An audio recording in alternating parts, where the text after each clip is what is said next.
Imagine करो, कल सुबह आप उठते हो और न्यूज़ आती है कि स्ट्रेट ऑफ हॉर्मूज में मल्टी मंथ डिसरप्शन हो गया है। पहले दिन ही पेट्रोल प्राइसेस शूट अप करने लगते हैं, एलपीजी सिलेंडर्स की सप्लाई टाइट होने लगती है, फ्लाइट्स एक्सपेंसिव हो जाती हैं, फर्टिलाइजर इंपोर्ट्स अटक जाते हैं और मार्केट में इन्फ्लेशन का प्रेशर बिल्ड होना स्टार्ट हो जाता है।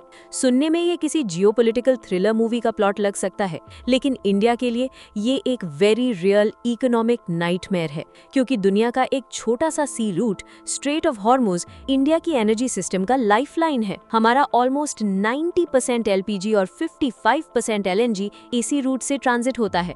मतलब किचन से लेकर फैक्ट्रीज तक, इलेक्ट्रिसिटी जनरेशन से लेकर ट्रांसपोर्ट तक, सब कुछ इनडायरेक्टली इस नैरो चोक पॉइंट पर डिपेंडेंट है। अब सवाल ये उठता है कि अगर ये रूट प्रोलॉन्ग्ड पीरियड के लिए डिसरप्ट हो जाए तो इंडिया क्या करेगा? क्या हम इतने वल्नरेबल हैं या इंडिया ने ऑलरेडी कंटिंजेंसी प्लानिंग कर रखी है? आज का वीडियो इसी फैसिनेटिंग क्वेश्चन का आंसर है। इंडिया का सबसे इमीडिएट रिस्पांस मिलिट्री लेवल पर आया। इंडियन नेवी ने ऑपरेशन संकल्प को अग्रेसिवली इंटेंसिफाई किया। ये ऑपरेशन ओरिजिनली 2019 में लॉन्च हुआ था, लेकिन करंट क्राइसिस के बाद इसको मच लार्जर स्केल पर एक्टिवेट किया गया। इंडियन डिस्ट्रॉयर्स और frigates actively Indian flagged merchant vessels को एस्कॉर्ट कर रहे हैं, इंक्लूडिंग एलपीजी कैरियर्स और क्रूड टैंकर्स। इसका सिंपल मैसेज ये है कि इंडिया अपनी एनर्जी सप्लाई चेन को सिर्फ डिप्लोमेसी के भरोसे नहीं छोड़ सकता। स्ट्रेटेजिक एसेट्स को फिजिकल सिक्योरिटी भी चाहिए, लेकिन सिर्फ मिलिट्री एस्कॉर्ट से प्रॉब्लम सॉल्व नहीं होती। इंडिया को समझ आ गया है कि ओवर डिपेंडेंस ऑन गल्फ एक स्ट्रक्चरल वीकनेस है, इसीलिए सप्लाई डाइवर्सिफिकेशन अग्रेसिवली पुश की गई। इंडिया ने यूनाइटेड स्टेट्स, ब्राजील, गयाना और अर्जेंटीना से इंपोर्ट्स सिग्निफिकेंटली इंक्रीज किए। इंटरेस्टिंग बात यह है कि कुछ पीरियड्स में US crude shipments gulf volumes को भी क्रॉस कर गए। अर्जेंटीना से LPG imports more than double कर दिए गए ताकि मिडिल ईस्ट डिसरप्शन का गैप फिल हो सके। ये एक मेजर स्ट्रेटेजिक शिफ्ट है। चीपेस्ट सोर्स से इंपोर्ट करना ही ऑब्जेक्टिव नहीं रहा, अब रेजिलियंस और सप्लाई सिक्योरिटी इक्वली इंपॉर्टेंट हो चुके हैं। साथ ही इंडिया अपनी स्ट्रेटेजिक पेट्रोलियम रिजर्व्स को एक्सपैंड कर रहा है। अभी इंडिया के रिजर्व्स रफली 9.5 डेज ऑफ कंजम्पशन कवर करते हैं, जो क्लियरली इनएडिक्वेट है अगर किसी प्रोलॉन्ग्ड क्राइसिस का सामना करना पड़े। International energy agency 90 days reserve cover recommend करती है। इसी कॉन्टेक्स्ट में इंडिया ने एसपीआर फेज 2 को फास्ट ट्रैक किया है। ओडिशा के चंदीखोल और कर्नाटका के पदूर में additional 6.5 MMT reserve expansion accelerate किया गया है।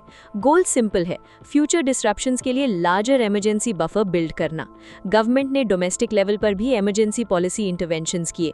एलपीजी कंट्रोल ऑर्डर इशू हुआ, जिसमें रिफाइनरीज को एलपीजी यील्ड्स मैक्सिमाइज करने के इंस्ट्रक्शंस दिए गए। डोमेस्टिक कंज्यूमर्स को इंडस्ट्रियल यूजर्स के ऊपर प्रायोरिटी दी गई। इसी के साथ गवर्नमेंट ने फ्यूल प्राइस शॉक अब्सॉर्ब करने के लिए एक्साइज ड्यूटीज कट की, जिसका estimated fiscal cost around 460 crore rupees per day है। यानी government short term inflation shield create कर रही है, लेकिन ट्रेजरी पर इसका बर्डन भी सिग्निफिकेंट है। लॉन्ग टर्म डिपेंडेंसी रिड्यूस करने के लिए इंडिया ने इथेनॉल ब्लेंडिंग को भी अग्रेसिवली पुश किया। 20% इथेनॉल ब्लेंडिंग टारगेट अचीव करना एक मेजर माइलस्टोन था। पेट्रोल में ethanol blending crude oil dependency को रिड्यूस करती है, और एस्टिमेट्स के अकॉर्डिंग इस स्ट्रैटेजी ने इंडिया को रफली 1.5 lakh crore rupees import bill savings दी है। ये सिर्फ एनवायरमेंटल पॉलिसी नहीं, प्योर स्ट्रेटेजिक इकोनॉमिक पॉलिसी है। क्राइसिस को broader economic security challenge treat करते हुए गवर्नमेंट ने मल्टीपल बिहेवियरल डायरेक्टिव्स भी पुश किए। वर्क फ्रॉम होम और वर्चुअल मीटिंग्स एनकरेज किए गए फ्यूल डिमांड रिड्यूस करने के लिए। पब्लिक ट्रांसपोर्ट, मेट्रो यूसेज और कार पूलिंग को प्रमोट किया गया। इलेक्ट्रिक व्हीकल्स अडॉप्शन को एक्सेलरेट करने की अपील हुई। Non essential foreign travel avoid करने और even gold purchases temporarily reduce करने की अपील्स भी देखने को मिली, ताकि फॉरेक्स कंजर्व किया जा सके।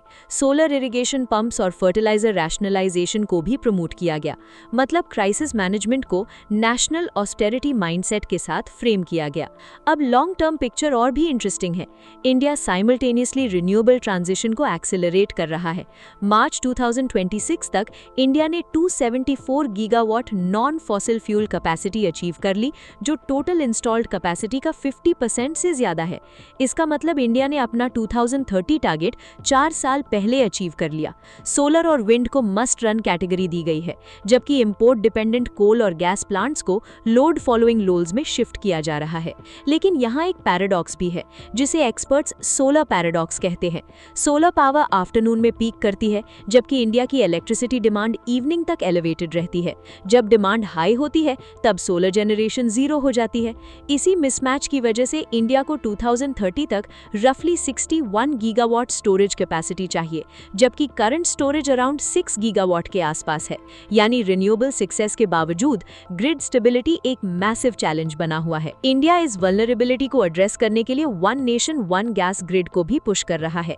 इसका पर्पस ये है कि अगर गल्फ फेसिंग पोर्ट्स स्ट्रेस में आ जाएं, तो ऑल्टरनेटिव पोर्ट्स जैसे विजनझम या पैरादीप से imported gas seamlessly inland transport की जा सके। साथ ही ग्रीन हाइड्रोजन पर हेवी बेट लगाया जा रहा है। स्टील और रिफाइनिंग जैसे सेक्टर्स को इंपोर्टेड नेचुरल गैस डिपेंडेंसी से ग्रेजुअली निकालने के लिए 20,000 करोड़ रुपीस एलोकेशन किया गया है। जियोग्राफिक डी रिस्किंग भी स्ट्रैटेजी का मेजर पिलर है। India international north south transport corridor और चेन्नई व्लादिवोस्टॉक रूट को स्ट्रेंथन कर रहा है, ताकि मिडिल ईस्ट मैरीटाइम वॉलेटिलिटी को बाईपास किया जा सके। यानी फ्यूचर सप्लाई चेन्स को डाइवर्सिफाई करने की कोशिश सिर्फ सप्लायर्स के लेवल पर नहीं, लॉजिस्टिक्स रूट्स के लेवल पर भी हो रही है। लेकिन चैलेंजेस खत्म नहीं होते। इंडिया का सबसे बड़ा अकीलीज हील अब भी हॉर्मुज डिपेंडेंसी ही है। हर $1 क्रूड प्राइस इंक्रीज इंडिया के एनुअल इंपोर्ट बिल में रफली 12,000 करोड़ से 16,000 crore rupees extra burden add करता है। High oil prices current account deficit widen करते हैं, फिस्कल डेफिसिट वर्सन करते हैं और आरबीआई को हायर इंटरेस्ट रेट्स मेंटेन करने पर फोर्स कर सकते हैं। इनडायरेक्टली इसका impact private investment, business borrowing और होम लोन ईएमआईज तक पहुंचता है। State run oil marketing companies भी प्रेशर में है। आईओसीएल, बीपीसीएल और HPCL reportedly massive under recoveries absorb कर रहे हैं। अगर इनकी प्रॉफिटेबिलिटी वीक होती है तो फ्यूचर एनर्जी ट्रांजिशन प्रोजेक्ट्स के लिए कैपिटल एक्सपेंडिचर कैपेबिलिटी भी हर्ट होती है। एक और इमर्जिंग रिस्क है क्रिटिकल मिनरल्स ट्रैप।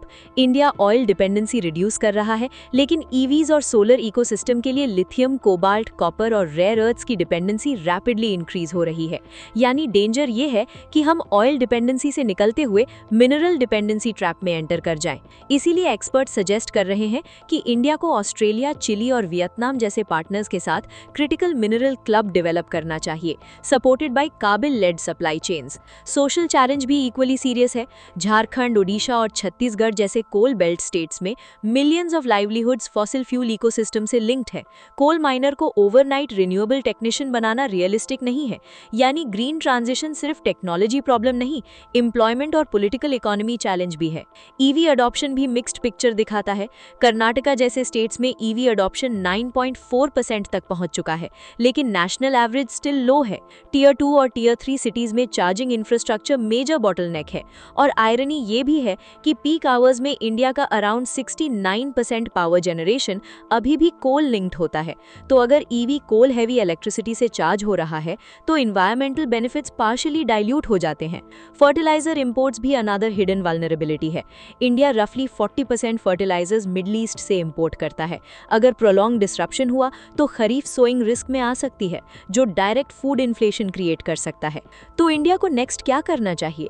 एक्सपर्ट्स के अकॉर्डिंग इंडिया को स्ट्रेटेजिक रिजर्व्स और अग्रेसिवली एक्सपैंड करने होंगे। बीकानेर जैसे लोकेशंस में सॉल्ट कैवर्न्स एक्सप्लोर करने होंगे। पम्प्ड हाइड्रो स्टोरेज और वनेडियम रीडॉक्स फ्लो बैटरीज जैसे लॉन्ग ड्यूरेशन स्टोरेज टेक्नोलॉजीज पर इन्वेस्ट करना होगा। डोमेस्टिक ऑयल गैस एक्सप्लोरेशन को इंसेंटिवाइज करना होगा, इंक्लूडिंग डीप वाटर और high pressure high temperature blocks.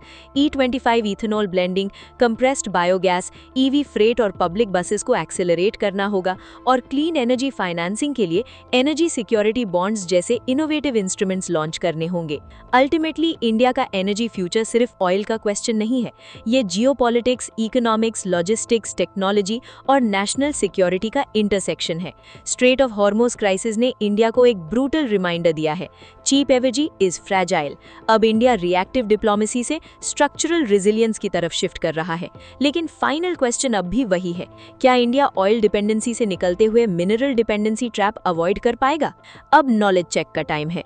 अगर स्ट्रेट ऑफ हॉर्मुज ब्लॉक हो जाए, इंडिया का सबसे वल्नरेबल एनर्जी इंपोर्ट कौन सा है? कोल, एलपीजी, यूरेनियम या सोलर पैनल्स? अपना आंसर कमेंट्स में बताओ। और एक और क्वेश्चन, इंडिया के strategic petrol petroleum reserves currently कितने डेज का ऑयल कवर प्रोवाइड करते हैं? 9.5 डेज, 30 डेज, 60 डेज या 90 डेज? विदाउट चीटिंग आंसर करो। आपके हिसाब से इंडिया का सबसे बड़ा एनर्जी रिस्क क्या है? Oil imports, LNG dependency, storage gap या क्रिटिकल मिनरल्स? कमेंट्स में अपनी ओपिनियन जरूर शेयर करो। वीडियो इन्फॉर्मेटिव लगी हो तो लाइक करो, शेयर करो और चैनल सब्सक्राइब करना मत भूलना। मिलते हैं नेक्स्ट वीडियो में।